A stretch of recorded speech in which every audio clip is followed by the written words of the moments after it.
Alors là, on va voir, dans un premier temps, la partie théorique. On va aborder la 3D au sein d'After Effects.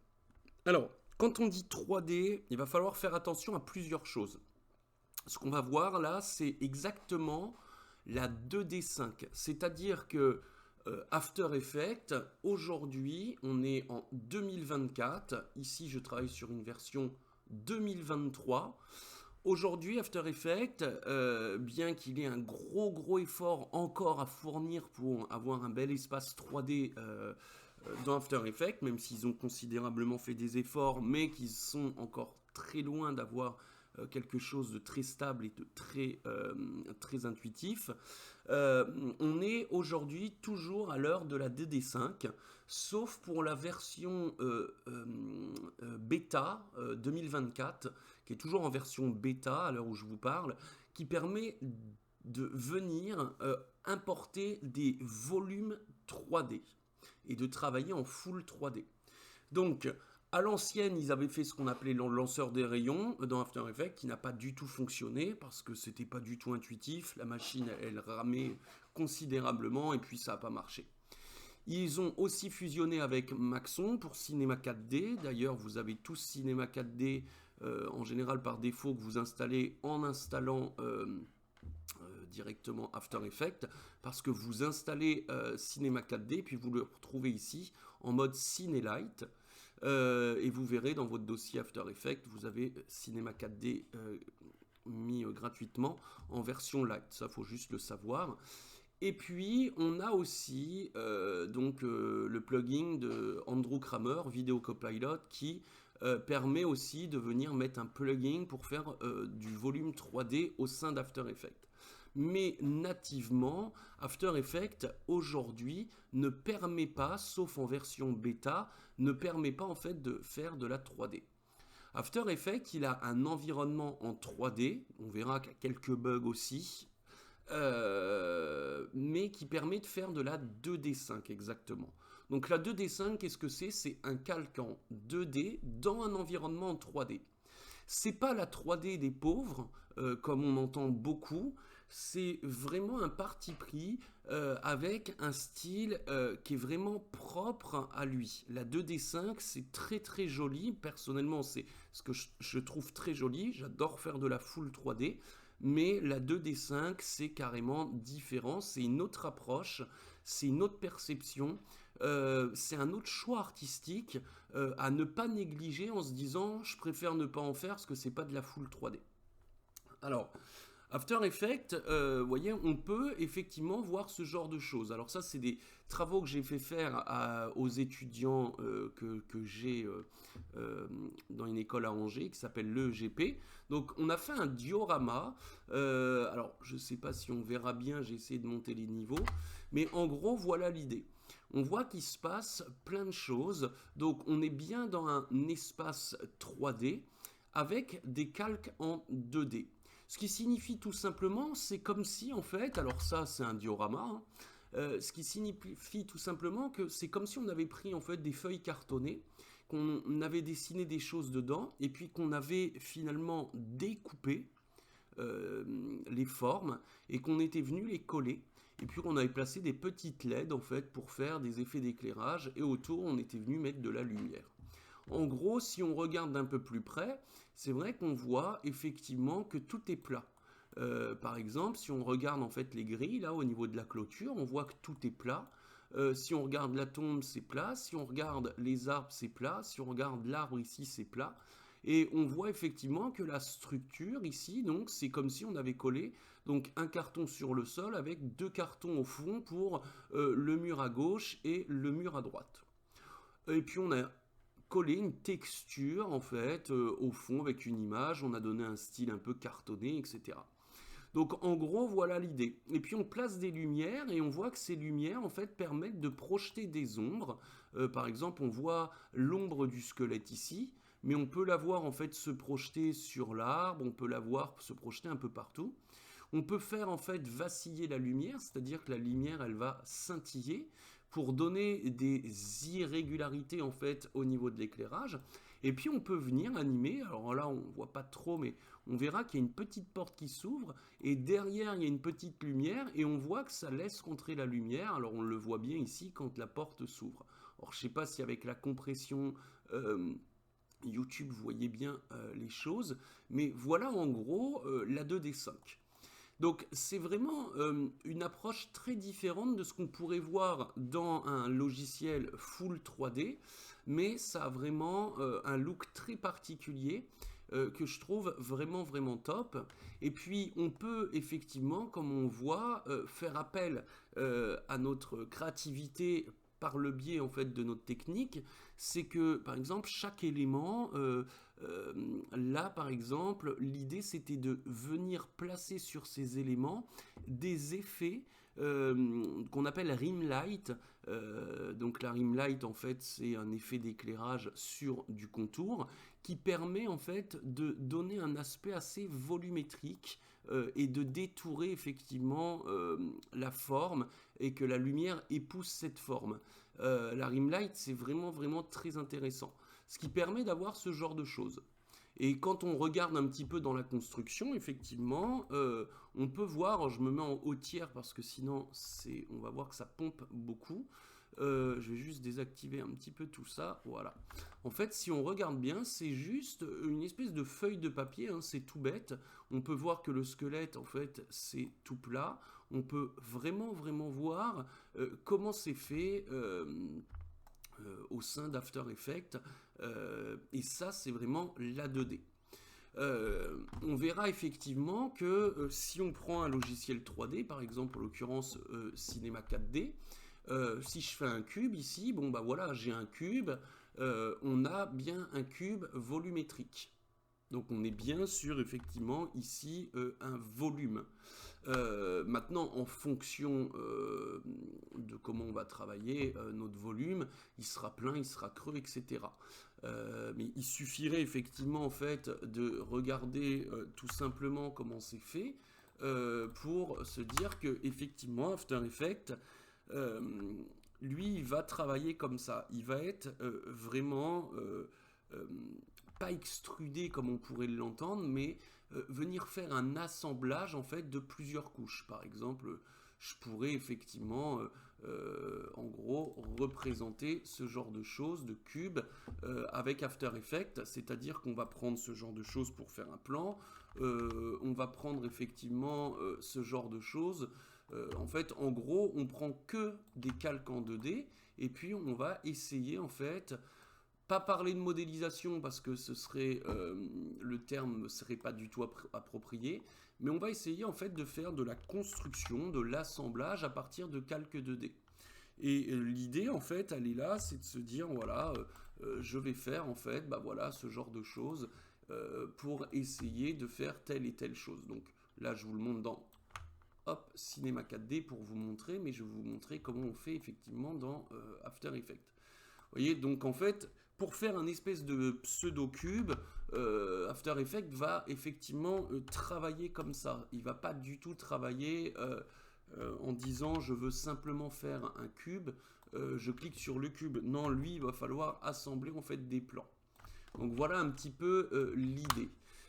Si par contre je veux faire une sphère comme ça, ici j'ai une sphère effectivement volumétrique, je ne pourrais pas, After Effects ne va pas générer une sphère avec la 2D5, il aura juste cette illusion d'optique à partir par exemple tout simplement d'une ellipse qu'on aura taillée en fait dans un calque en 2D, autrement dit ça me ferait un disque par exemple. Alors effectivement, vu comme ça ressemble pas à une sphère, mais avec des jeux de lumière et puis une vue de face éventuellement, on pourrait facilement se faire avoir. Et c'est ça aussi l'idée effectivement de la 2D5. Vous voyez, si je regarde comme ça, effectivement, on pourrait se faire avoir si je mets un jeu de lumière, comme si c'était effectivement une sphère alors que ça ne reste qu'un disque. Donc voilà un petit peu l'approche d'After Effects, comment elle va fonctionner.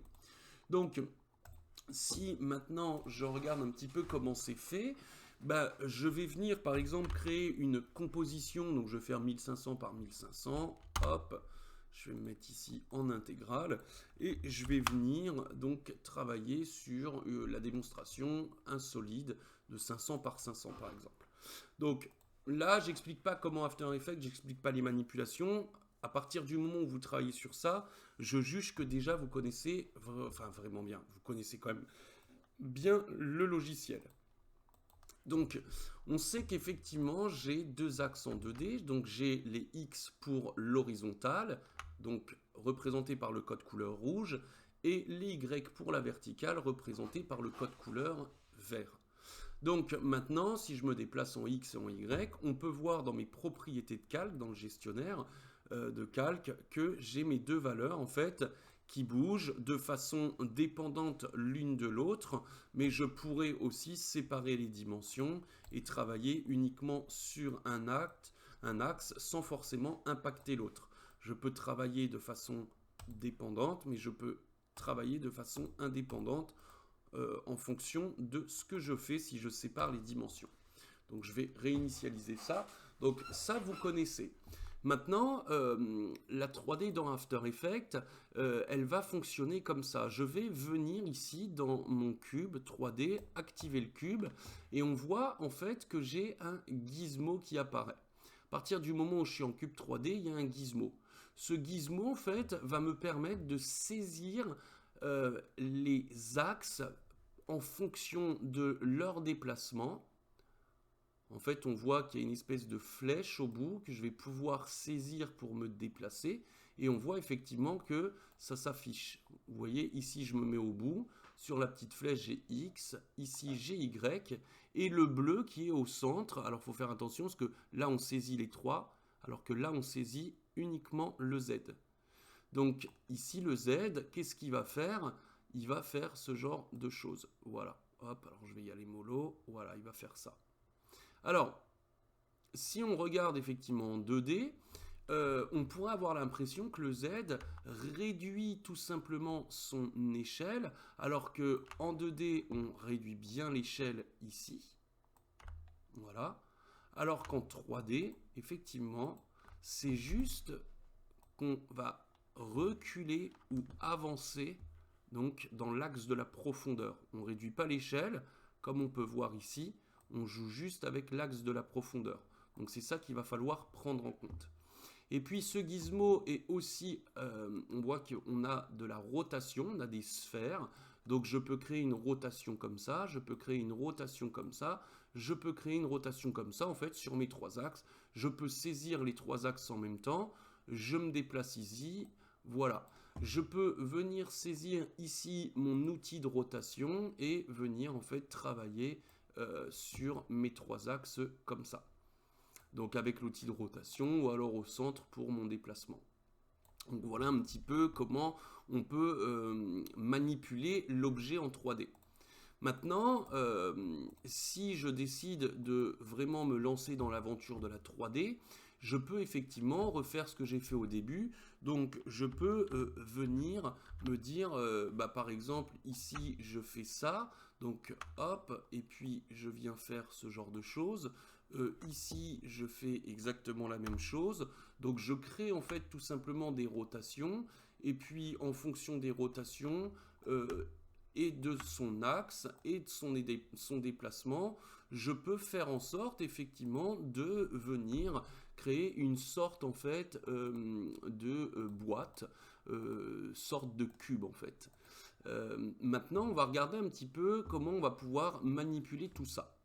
Alors, dans After Effects, il y a quand même des plantages. Là, on est en version 2023, mais il y a quelques plantages, quelques bugs. On n'a pas forcément d'explication très claire au niveau d'Adobe. Donc, on est preneur sur les commentaires si vous avez la solution. On a beau essayer 10 000 choses en tant que formateur, on n'arrive pas à trouver exactement voilà, l'explication, à part le bug qui a été effectivement précisé, mais sans plus. C'est-à-dire qu'ici, on a, à partir du moment où on se met en cube 3D, on a dans les options du visualiseur, on a l'ébauche 3D. L'ébauche 3D, en fait, si je clique dessus, ça va me permettre d'afficher une grille. Alors, pour le moment, on ne la voit pas. Pour la voir dans un premier temps, on verra comment la voir aussi via la caméra active ici. Mais à partir du moment où vous êtes en 3D, on va venir choisir ici des options. Donc, on va rester en 3D classique. Et ici, on va venir se mettre en vue personnalisée pour avoir plus exactement une vue en perspective. Et maintenant, si je mets ébauche 3D, on voit effectivement que j'ai une grille. Cette grille, en fait, représente le plan au sol et à l'origine, exactement de la même manière qu'on pourrait le voir, en fait, ici, dans un logiciel 3D. Bon, ici, c'est Cinema 4D, mais dans un logiciel full 3D, voilà comment ça marcherait. Dans After Effects, ça fonctionne comme ça. Donc, il suffit de cliquer sur ébauche 3D et de venir, en fait, activer la grille ici. Maintenant, si j'active ça, la visionneuse étendue, si je clique dessus, je vois que maintenant, si je recule ici en pourcentage, dans mon visualiseur, j'ai effectivement la grille qui s'étend au-delà, en fait, de ma fenêtre de composition. Donc maintenant, si je laisse mon clic maintenu, je vois que j'ai de la transparence en fonction, effectivement, de ma fenêtre de composition et au-delà. Ce qui ne veut pas dire que si je suis comme ça, j'ai une plus grande fenêtre de composition. Ma fenêtre de composition reste toujours de 1500 par 1500. Personnellement, moi, je ne l'utilise pas, sauf dans des cas bien particuliers. Donc maintenant, vous voyez, hop, ébauche 3D et grille. L'ébauche 3D, on le verra plus tard, mais elle ne fonctionne pas avec les lumières. C'est-à-dire que si vous mettez des lumières, vous n'aurez pas de projection d'ombre si l'ébauche 3D est maintenue, enfin, est enclenchée. Alors, il se peut effectivement que vous ayez des gros problèmes, que ça ne s'affiche pas, qu'il y ait des bugs. Faut déjà visionner ici comment vous êtes dans cette icône. Ici, je suis en désactivé. Si je me mets voilà, en résolution adaptative, voilà, vous voyez, hop, mais si je me mets comme ça, hop, ça se remet en désactivé. Donc, vérifiez ici, vérifiez vos cartes graphiques, vérifiez tout un tas de choses. Maintenant, si ça ne s'affiche pas, effectivement, faites attention que le plan au sol 3D est bien enclenché. Mais si ça ne s'affiche pas, c'est là que les ennuis commencent. Alors, on peut travailler effectivement sans la grille, hein, sauf que c'est pas très représentatif. C'est quand même un très bon guide d'avoir notre plan au sol en 3D. Donc maintenant, comment on va pouvoir orbiter un petit peu autour comme on le ferait dans effectivement tout simplement un logiciel 3D. Alors, selon le logiciel 3D, selon en fait votre clavier, selon si vous êtes Windows, Mac, selon votre souris aussi, on va voir que c'est pas forcément la même chose. Ici, en fait, on a des outils à partir du moment où je me suis mis en 3D qui sont débloqués. On a l'orbite. Si je clique sur l'orbite, ça va me permettre en fait d'orbiter autour donc de mes calques 3D qui représentent une sorte de volume. Si maintenant je me déplace ici, ça va me permettre de travailler en latéral. Donc de gauche à droite, de haut en bas. Autrement dit, en gros, je travaille tout simplement sur mes deux axes en X et en Y. Et ici, c'est une dolly. Alors faites attention, c'est pas un zoom, c'est vraiment une approche genre travelling. D'ailleurs, dans le cinéma, enfin dans l'audiovisuel plutôt, la dolly, c'est vraiment le chariot de travelling. En fait, on s'avance et on se recule. On va vraiment au contact. C'est pas juste un zoom et un dézoom comme on pourrait le faire avec la distance focale. Donc voilà un petit peu comment ça marche. Maintenant, si je prends mon outil de sélection, je peux très bien le faire avec ma souris et mon clavier. Si je maintiens Alt, vous voyez, ici directement, j'ai une caméra qui se dessine. Si je maintiens Alt et le clic gauche de ma souris, je peux venir orbiter. Si je maintiens Alt et le clic de la molette de ma souris, je peux travailler en latéral. Et Alt et le clic droit de ma souris, je peux venir jouer avec ma dolly. Donc voilà un petit peu comment ça fonctionne. Si je retourne ici dans mes types de vue et que je remets caméra active, je suis toujours en vue de face. Maintenant, l'idée, c'est essayer de voir comment on peut paramétrer un petit peu tout ça. C'est-à-dire qu'on va regarder de quoi c'est composé dans la partie 2.